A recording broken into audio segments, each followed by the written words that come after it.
Bonjour à toutes et à tous les amis, on se retrouve donc pour les pronostics de Clash de Castle 2022. Donc c'est le prochain pay-per-view qui aura lieu donc ce samedi à 19h au Pays de Galles. Donc et pour ouvrir le show, enfin pour ouvrir mes pronostics en tout cas, on va avoir le droit donc à Edge et Rey Mysterio. Donc ils seront accompagnés de Dominic Mysterio. Comme vous pouvez le voir, il n'est pas sur la photo mais très bien là. Face au Judgment Day, donc Finn Balor et Damien Priest. Est-ce que le Judgment Day va gagner? Je pense. Bien dit, je pense. Allez, je pronostique une victoire du Judgment Day avec une intervention de Rhea Ripley parce que Rhea Ripley, on la connaît. Elle est capable de tout. Je vois vraiment le Judgment Day gagner. Parce que j'ai du mal à voir, comment dire, les Mysterio mettre en difficulté justement le Judgment Day. Mais en tout cas, ce qui est sûr, c'est que si le Judgment Day gagne, ce serait bien. Enfin, ce serait une bonne nouvelle, mais en tout cas, ce qui est sûr, c'est que le Judgment Day est par favori de ce match. J'aime beaucoup Edge, j'aime beaucoup Rey Mysterio, mais pour moi, le Judgment Day est favori et le Judgment Day va gagner parce que Rey Mysterio et Edge, ça fait 20 ans qu'ils n'ont pas fait équipe ensemble et je vois pas comment ils pourraient s'en sortir. Suite après, donc, du coup, on aura donc mon catcheur préféré, Seth freaking Rollins face à Riddle. Riddle, dans ses propos hier soir à Raw, il a été beaucoup trop loin en parlant de Becky Lynch. Donc pour moi, rien que pour ça, je vais vous prédire une victoire de Seth freaking Rollins. Je vois une victoire de Rollins, tout simplement. Pourquoi? Parce que je pense que si Rollins ne gagne pas, bah, il décollera pas. Enfin, il décollera pas, il aura du mal à aller chercher ce qu'il veut, ce qu'il souhaite. Il s'est un petit peu débarrassé de Cody Rhodes. Il s'est débarrassé de d'Edge aussi par le passé. Il a eu des grosses rivalités, à chaque fois il les a gagnées, Seth Rollins. Et là, je vois pas pourquoi Riddle et son manque d'expérience, que je pense qu'à ce niveau-là, dans ce type de match-là, il a un grand manque d'expérience, donc ça va jouer contre lui et pas avec lui. Et donc, c'est pour ça que je vois une victoire de Seth Rollins.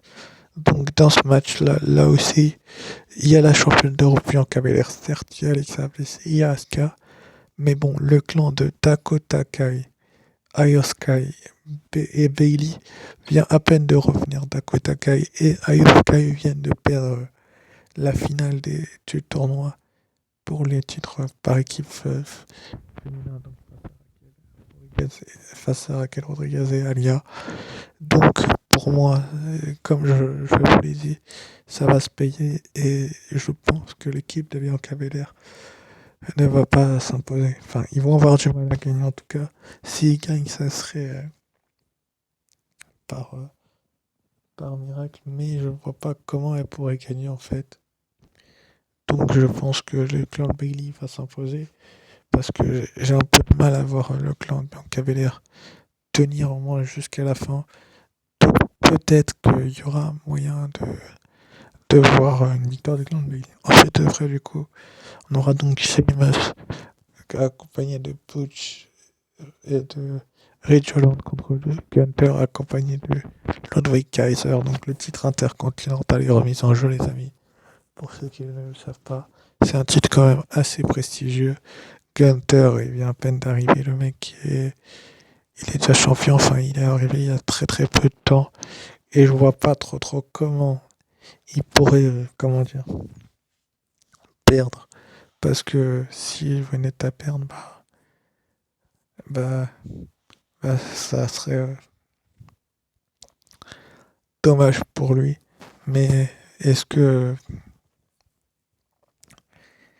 est-ce que Gunter va, va détruire Sheamus? Ça, je ne sais pas trop. Après, on est pas très loin de chez lui. On est au Pays de Galles. Il vient d'Irlande, Sheamus.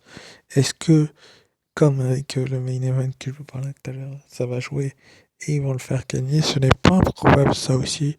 Parce que Sheamus, ça fait un moment qu'il court après un titre de Grand Slam champion.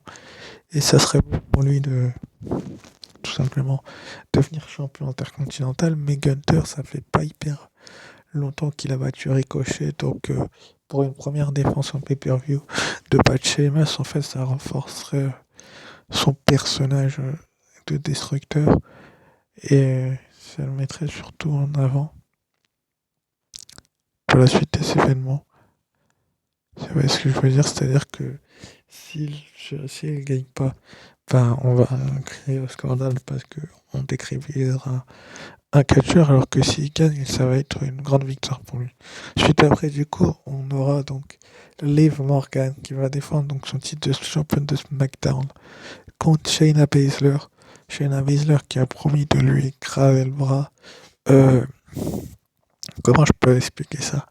J'ai du mal à imaginer une défaite de Liv Morgan, tout simplement parce que déjà, la suspension de Ronda Rousey a été levée, donc ça veut dire que la rivalité va sans doute très certainement, après ce pay-per-view, repartir de plus belle.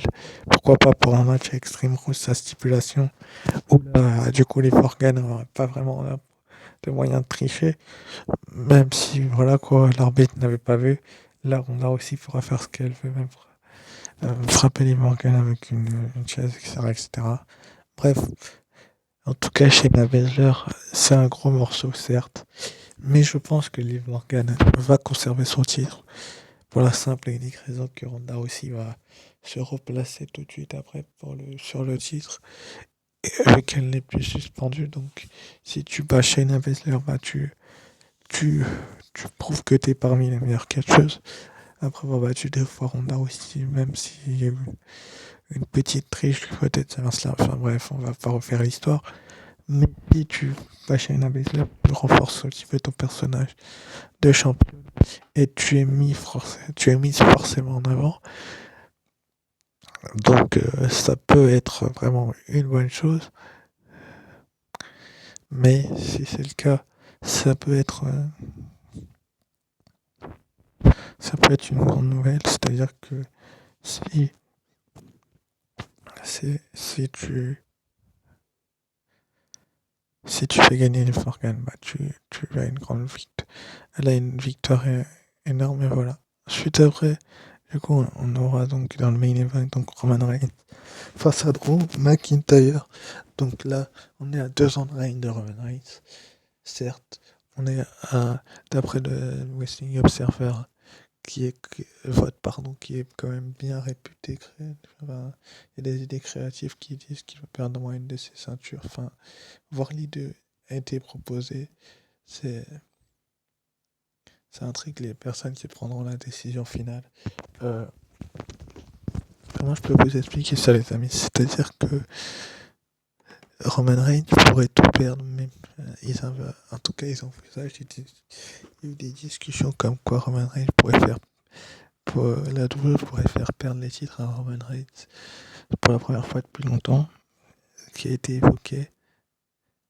Mais ça intrigue les gens qui prendront la décision à Cardiff, tout simplement. Enfin, moi personnellement, si j'étais la WWE, je laisserais le titre à Roman Reigns. Donc pour moi, mon pronostic va aller sur Drew McIntyre parce qu'il est quand même à domicile et que ça serait une grande victoire pour lui. Mais je pense que Triple H va décider finalement au tout dernier moment de laisser le titre à Roman Reigns.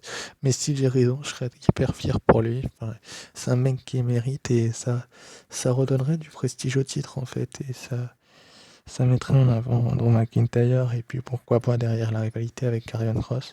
À moins que Karrion Kross décide de coûter le titre à Drew McIntyre, c'est aussi très très probable, donc j'hésite un petit peu. Je vais rester sur McIntyre, mais il y a moyen que Karrion Kross coûte le titre à McIntyre aussi. Donc sur ce, je vous remercie d'avoir suivi cette pronostic et je vous dis ciao, bye.